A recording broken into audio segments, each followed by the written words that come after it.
Welcome, everybody, to the last Preptober live stream. I can't believe it. Oh my God. Crazy. Where did the month of October go? It's Beats me. completely, it's insane, right? Where did the entire year go? I don't That even too. want to think about it. Oh my God. Well, we are not throwing any pity parties today, quite the opposite, because it's Halloween. I am joined today by my wonderful colleague Emily Vanderband, our social media manager. And we have also invited a very special guest to join us today. It is the eve before the NaNoWriMo, and we are on the edge and we want to go into it with the right mindset. So tonight, no writing sprints. We are chilling and we are going to talk to the NaNoWriMo veteran, an aspiring novelist, and a writer published in magazines such as Outrageous Fortune magazine, the Windward Review, and many more. So please welcome the wonderful Elizabeth Motes. Hi. Hello! Hello. Such a nice introduction. How are you, girl? I'm good. How are y'all? Good. Yeah, we're just chilling tonight. So listen, when I said NaNoWriMo veteran, I wasn't exaggerating. Like, this is your fourth time joining, correct? Yeah, it's my fourth time. Yeah. So my question is, do you just like to torture yourself, or what's up with that? I just had a lot of luck with it the first time that I did it, and I just feel I like doing it. Right. Of course. No, I'm kidding. Of course, I'm kidding. Thank you so much again for joining us. We Yeah. are so happy that you are here with us on this wonderful Halloween Eve. And our topic is sort of controversial a little bit. It's called Do Not Edit the First Draft. And I know that many people, many writers in the publishing industry, self-published, traditionally published, hybridly published, they all have different opinions on it. So you, as someone who has written for different publications, you are writing novels. Again, you are writing with NaNoWriMo. My first question for you is, why do you think it is redundant to edit the first draft, if you think that it is in fact redundant? I think it is redundant because the first draft it's just meant to be out there on paper, which is really hard to do in itself. And you're just going to slow yourself down if you try to edit while you're writing it. You can get caught up in your own head and then just stall on your project. So I think it's just really beneficial to just try to get the words down on paper without worrying about what they are necessarily. Yeah, and I think that you make a really interesting point about the time component of it. Not just because this is very topical. Obviously, NaNoWriMo is happening, and you only have a month to finish 50,000 words. But in general, sort of writers have this: if they're not under a deadline, they think they have their whole lives to write a book, right? And yeah, what do you think? What do you think about that? About the time component of editing? Yeah, I find it helpful to have a time component just so. Because like you said, like if you just like go, oh yeah, I can finish this whenever it's hard to ever. You never will. Just say it. Say it how it is. You just keep thinking like, oh, I'll get that done eventually. So I think it's better to just like kind of rush through a first draft to like give yourself a strict time span, and then you can take more time with editing and slow down and like really think through it. Right. And I think that it also has a lot to do with the imposter syndrome, as it is, because when you start editing, you're not only slowing down like the pace of your writing, at least that's in my opinion, but also you're sort of shooting yourself in the foot, because like the more you edit, the more you like get in your head about, oh, this is not good, when in fact, at least again in my opinion, I think that the first draft is supposed to be garbage. Like, correct me if I'm wrong. Yeah, I absolutely agree. Yeah, I think it's supposed to be bad. Like you're putting this down on paper for the first time, it's not going to be good. And I think embracing the fact that it's not going to be a good draft and you probably won't want to show it to people afterwards. Yeah. Like I think embracing that is really liberating. And then that frees you a lot to be able to get more words down on paper without having to worry about like what other people will think, what you might think about it, just embracing the bad. Right. And you don't, like, that's the thing, like you don't necessarily show it to anyone. I think that that can be a really comforting thought that at the end of the day, no one needs to read this yet. Like, you're not obligated to write to your beta readers yet, just sharing something here and there, but like they don't need to read the whole thing and discover that you have plot holes and like, jump in with their opinions. And I'm really, I wanted to hear from Emily about this because she's now writing her third book. Like, does it ever get any easier, like that, getting that first draft down and like your imposter syndrome, if you have one, in fact, because I'm not sure if you know this, Elizabeth, but she's a pretty good writer. She doesn't need to have imposter syndrome at all, but go ahead. I do though, Simona, let me tell you. No, it's weird because in some ways, every book, from at least me, like so far, is easier in some regards and then harder in others because every book is different and everyone has like its own set of challenges. Right.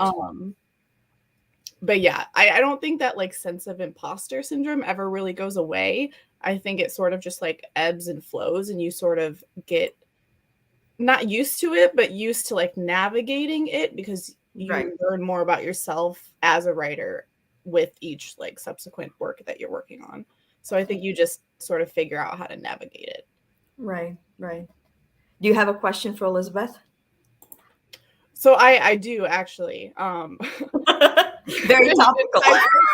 Into what we're just talking about with imposter syndrome, but how do you sort of give yourself a break when and if imposter syndrome hits for you? Because I know you can a lot of the times just sort of get in your own head.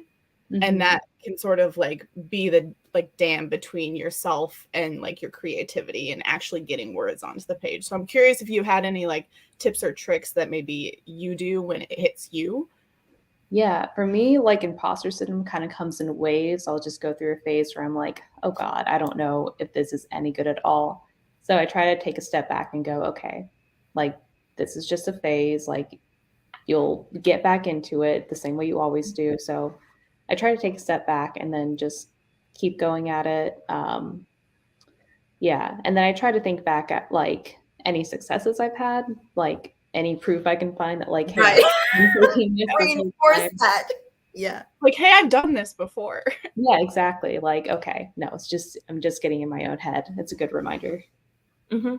I was wondering, because imposter syndrome, I mean, we've talked on this channel about imposter syndrome a lot, and even if you guys have read the recent article, I think it was by New York, and I think it was the New York Times, about Colleen Hoover and how she still feels imposter syndrome despite the massive success that she had. So even despite all that reinforcement and all that love that social media people are throwing at her, even she feels imposter syndrome.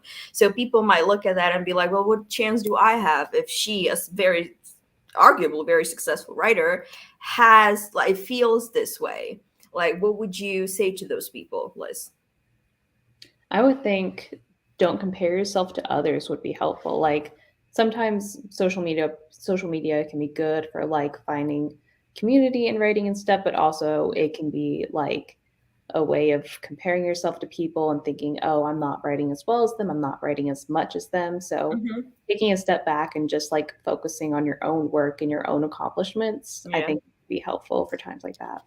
And I think that NaNoWriMo, this is where NaNoWriMo comes in, right? A community of people.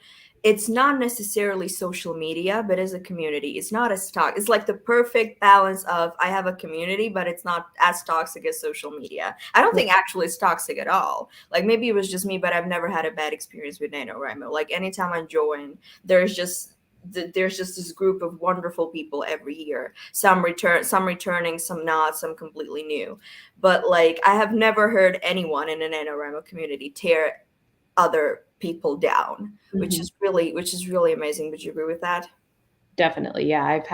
I really love the community I found for NaNoWriMo. Yeah. Like I started getting involved like 2 years ago, and it makes like such a difference writing with the community versus just trying to do it on my own.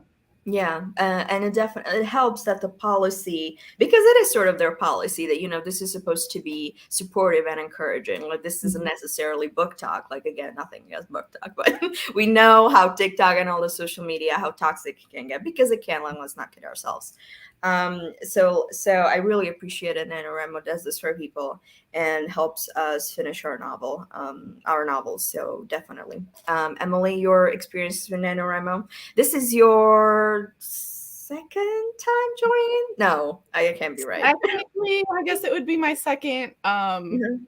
I got like, I did it last year and got like maybe 15K words, and then it just kind of fell off the bandwagon from there. You got way late, basically.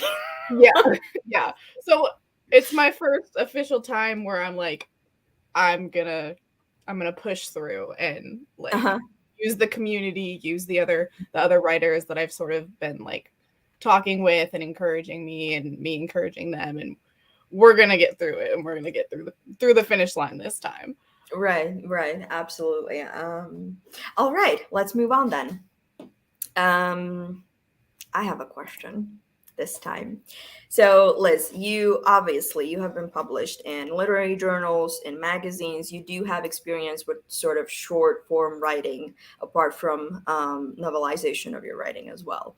So, this is really important to me to ask. So, during NaNoWriMo, it could be really, really tough to focus on other projects. But I've heard from other writers that I've been in touch with that actually like shifting your focus away from your novel and writing something completely different can actually help you, like sometimes get through the imposter syndrome, get through the writing block to finish on time. Like, what are your experiences with that? I think it would definitely depend from writer to writer, like how well you can focus on different projects. But for me, I know that if I like shifted from working on my nano project to something else, like I would just keep jumping around until I would like hit a wall on each of those. Mm-hmm. So I tried to stick to one project at a time because otherwise I know I won't focus. Mm-hmm. So this year I'm actually working on my senior thesis for college. So I am going. So I am going to have to balance those two this month. So So I think academic writing, very different from fiction, very different. yeah, a little bit. So I think that'll actually, I mean, it'll be a lot of work, but I think it might actually be good to go, okay, I need a break from my nano project, so I'm going to work on something else, and vice versa. Right. So basically, you're switching from fiction to nonfiction. Yes. Essentially, and yeah, that can be helpful as well, for sure. So what are you writing on actually? What are you writing? What are you working on this NaNoWriMo? I didn't ask you.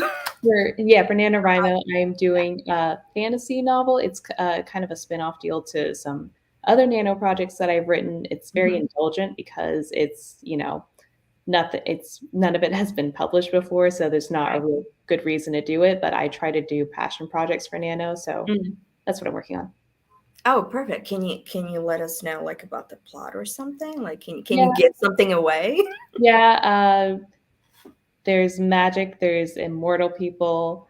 I can't give away too much because it's like a spin-off deal, so it's complicated. But yeah, it's present day magic, all that fun stuff. That is wonderful. I do want to know, this is a little bit of a probably side tangent. So how do you deal with immortality in your books? Because I'm trying to write, as Emily knows, I'm working on a fantasy project. This is the first time that I'm doing it. It's like I write gritty realism, literary fiction, you know what I mean? So I basically I accepted this challenge to write a short story that is basically in a fantasy genre. And I'm like wondering, like, how do you deal with immortality? How do you approach it? My approach is kind of what I see as the fun in it is that we don't know what it would be like to be immortal, so you can kind of make up whatever rules you want. So like how it would affect someone, you get to decide, and as long as you can convince the reader that that's how it would work, then you're good to go. Right.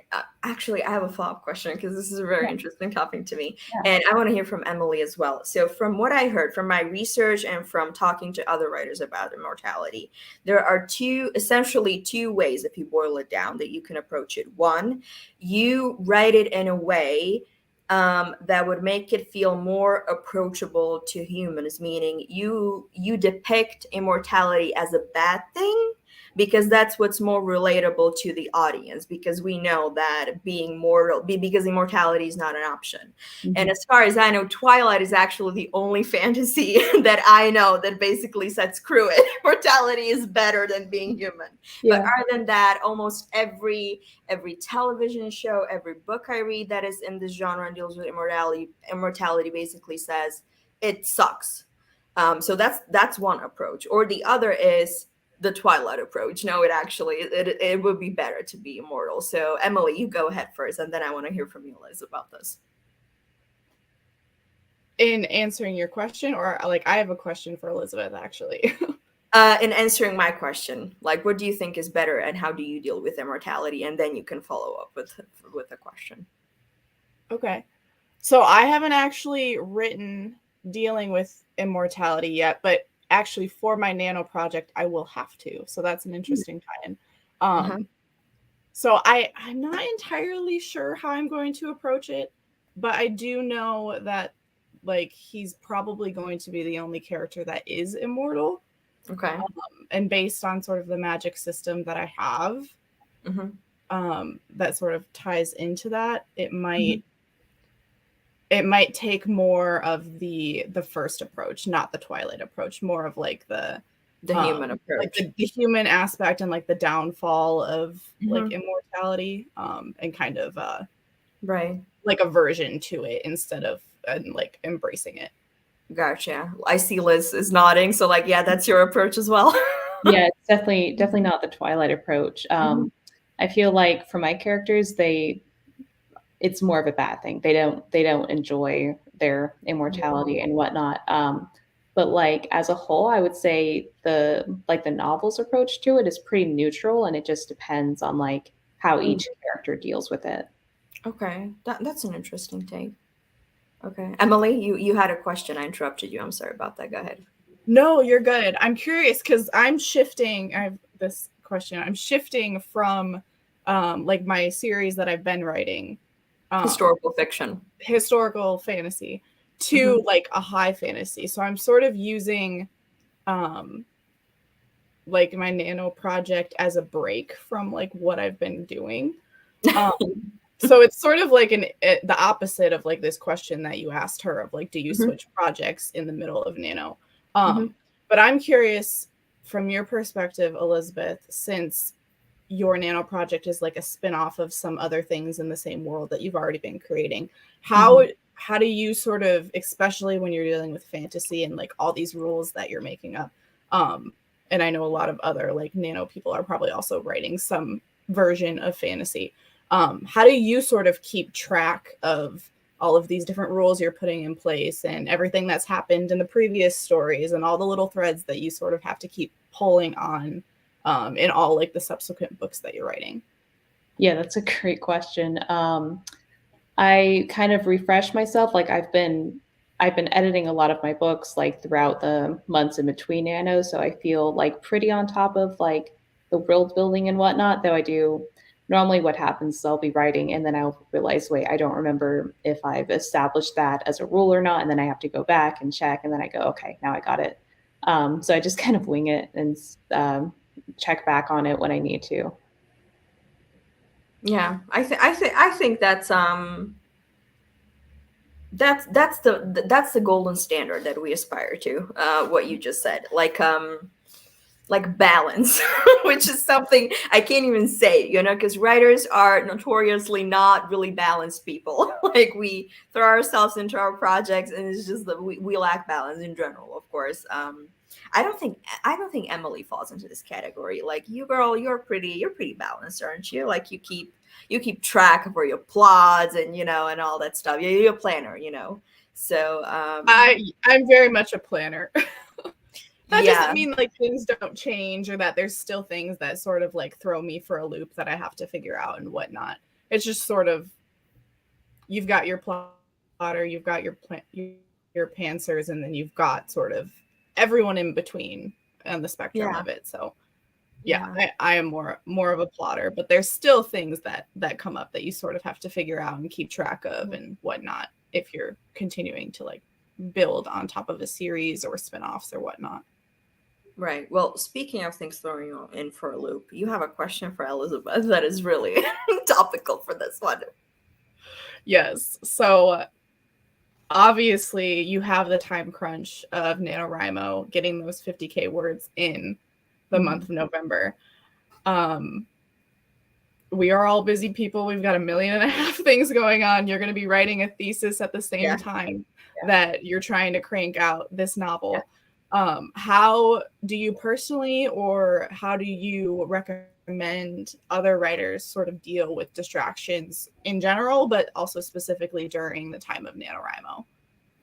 Yeah, I think a big thing is just making it a priority and doing whatever you can to like make it into a big deal for yourself. Like I go write somewhere where I don't normally write. I will get myself like a coffee or something just to like tell my brain like we're doing Hype something yourself up. now.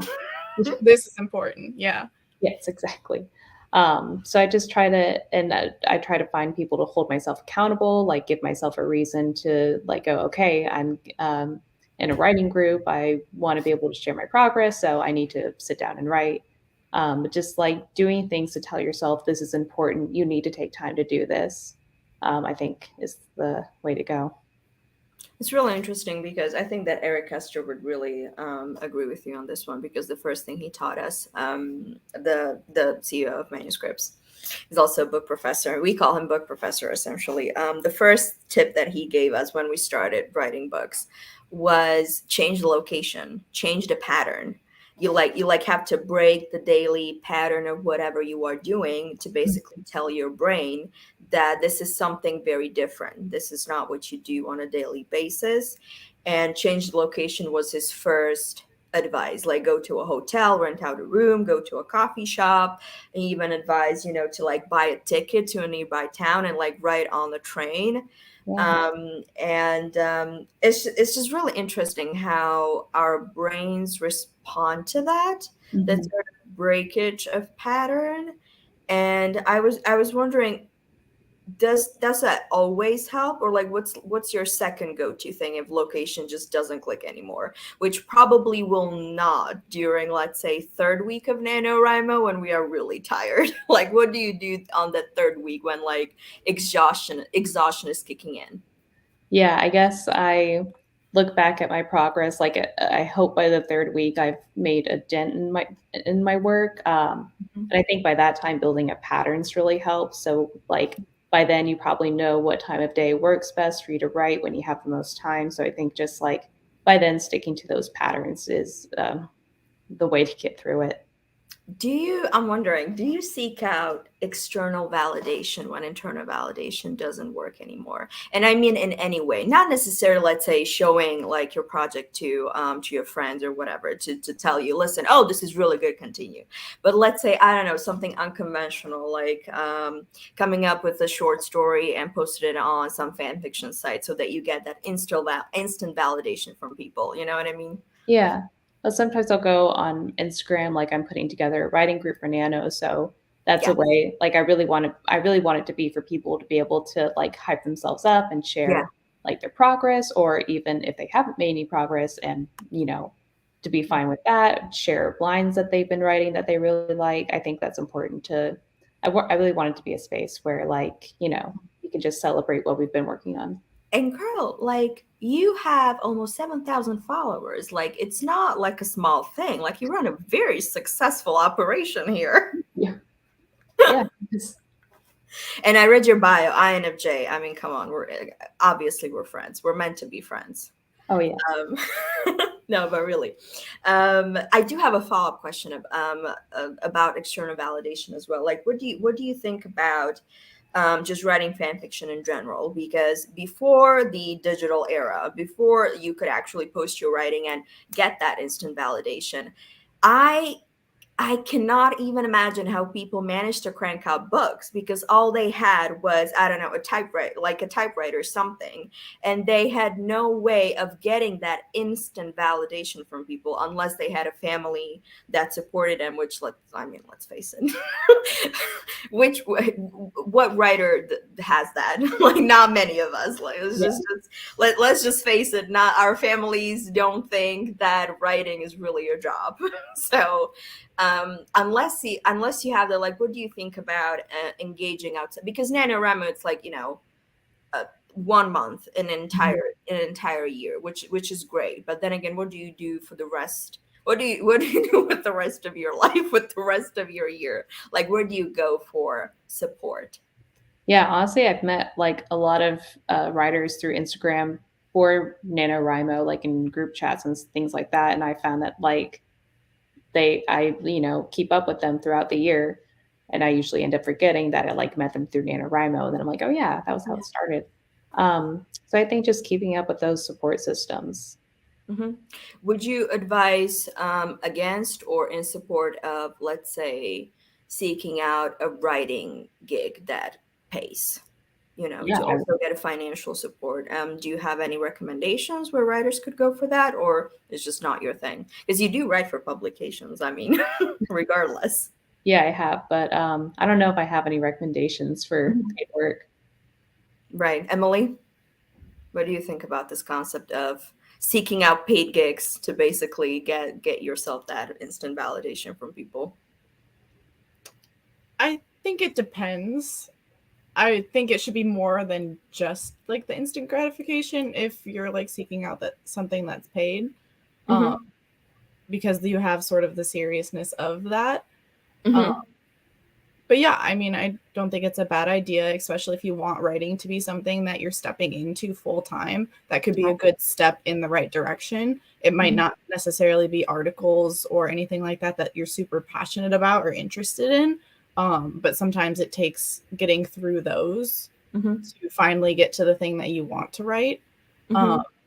And I think too that could be sort of a good way to disconnect your brain from whatever big project that you're like personally working on, whether it's a novel or a poetry book or whatever. It could be sort of that way to like shift your focus, Right. use that as a bit of like a productive distraction to sort of clear your mind and then go back to your passion project. Right, right. I have a question, not necessarily for Liz, but I guess just out into the forum. So, do you include NaNoWriMo into your portfolio? Because it's an interesting thing, and Grant Faulkner has told me this himself, that there are so many talented writers that he just cannot reward, because not everybody can win NaNoWriMo, right? So he cannot give everybody that gratification and that, like, oh yes, you won NaNoWriMo. So if you win, obviously you don't think about it twice, right? You put it in your portfolio, like you blast it across social media, blast it everywhere that, yes, I'm the winner of NaNoWriMo. But if you don't, how do you go about it? Would be my question. Whoever has the answer, go. I don't really have like a portfolio yet. Like right now, I'm applying to grad schools, and I'm trying to mention like all of the writings that I've done, and obviously I've mentioned. Girl, that's portfolio. What are you talking about? All those publications that you included in your bio? Come on. Yeah, so I syndrome kicking in on the eve of NaNoWriMo. Come on. So yeah, I tried to, obviously, like for my actual portfolio, like yeah, I have those short stories. Yeah. But for like my personal statement, like I do bring up that I've written drafts of novels. Nice. I don't I haven't included them in my like portfolio though. I normally stick to short stories for that. Right. Emily, I'm curious to hear from you, because you're actually a professional when it comes to social media and all that. Regarding your personal brand, how would you approach it? Like, how would you write copy? How would you do it, marketing wise, social media wise?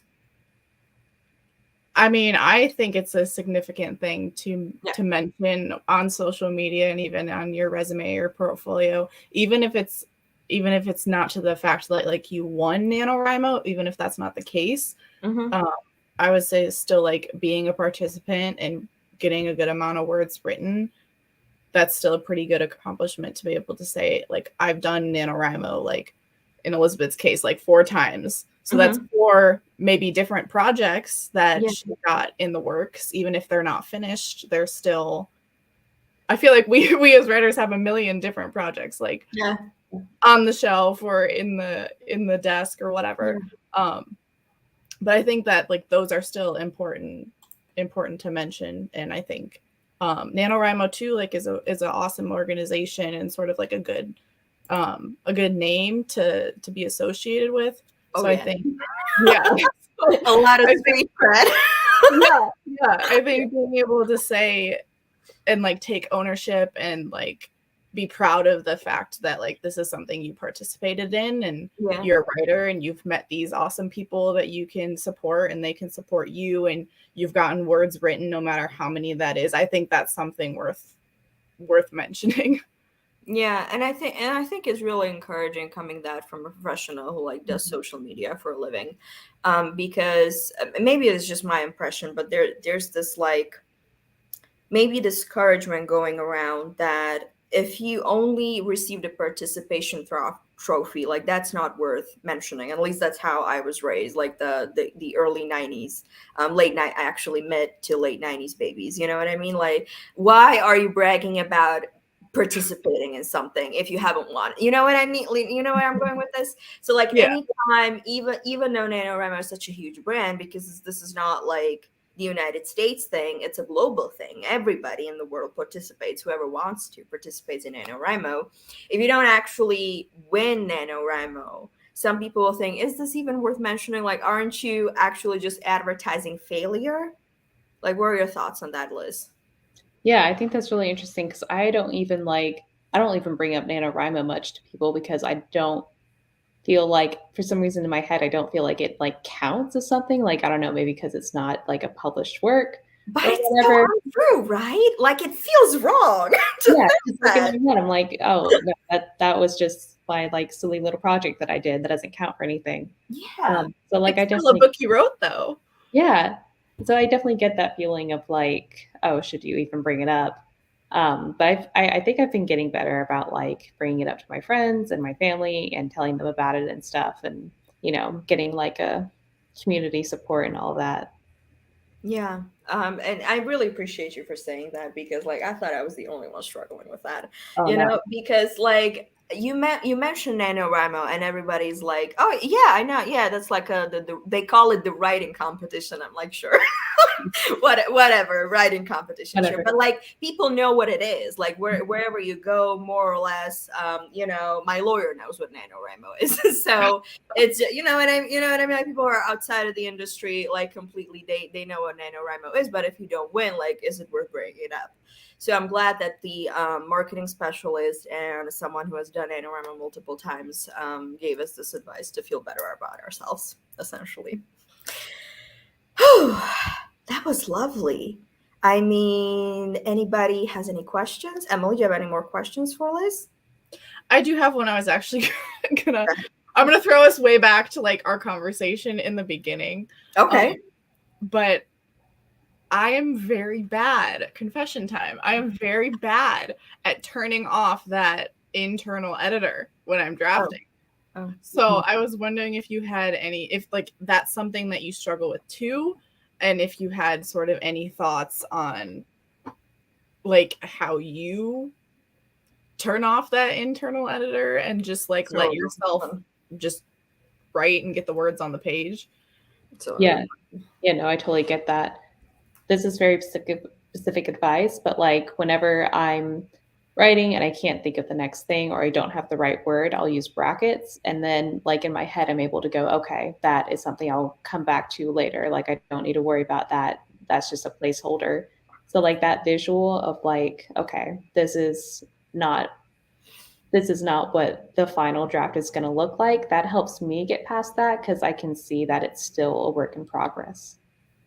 Right. And I really appreciate you for asking that question, Emily, because like before I was just a writer. I've done a lot of things, but I had never really been an editor. And then I started working for a magazine where I actually, I had to turn on the editor, even helping other my colleagues with their work, like editing and stuff.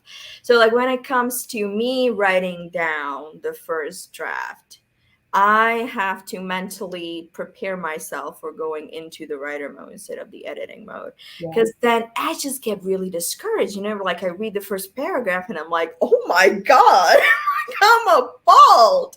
I'm disgusted. Like, Jesus, what is this? You know what I mean? Like, is this English? Is this even English? It's just, I mean, it reads like Klingon. It's ridiculous. And especially like, when you start doing, because not everybody is a full-time novelist, obviously. So like you start doing other writing jobs, maybe editing, and then it like hinders you. That hinders you from actually getting your work done. That is not conditioned by anything, by deadlines or stuff like that. So yeah, I appreciate you, really, and Emily, for bringing that up, because it's a struggle for sure. All right, then. Well, we are 35 minutes into the live stream. I mean, Liz, I could be here chatting with you until Christmas if it was up to me. So, unless there are any other questions, I wanted to thank you so much for joining us in this Halloween stream. Yeah, thank you so much for having me. This is fun. Of course. Please stay in touch. Yeah. Everybody watching, Elizabeth's Instagram, the account that she runs is linked in the description below. Go ahead, join her writing group, and get that support from her. And thank you so much, Liz. See you. Thank you. Oh, that was lovely, wasn't it? Oh, they're always so good. They are always good. I mean, these people are amazing. I mean, I don't know what to tell you. And I'm so amazing for finding them. And I have to give myself credit. Are. I'm just kidding. No. Well, that was a lot of fun. Honestly, I've been very impressed with the authors and just guests that you found. Oh, you're so cute. Thank you. No, listen, we talked about gratification, instant validation. This is what I need. I need to be involved in this one. No, thank you so much, Emily, of course. So yeah, that was a lot of fun. Thank you everyone for joining us. Do not forget the submission form. That the submission for fiction authors are still open. We are on the hunt. We would love to help you become published authors. The submission form is in the chat. Do not hesitate to send us your beautiful books. And we will see you tomorrow at 4 p.m. Eastern Standard Time during our first official NaNoWriMo live stream. Wow. Get ready, because we are starting tomorrow. Writing sprints, guests, all that shenanigans will be here. We'll see you. Bye-bye. Bye.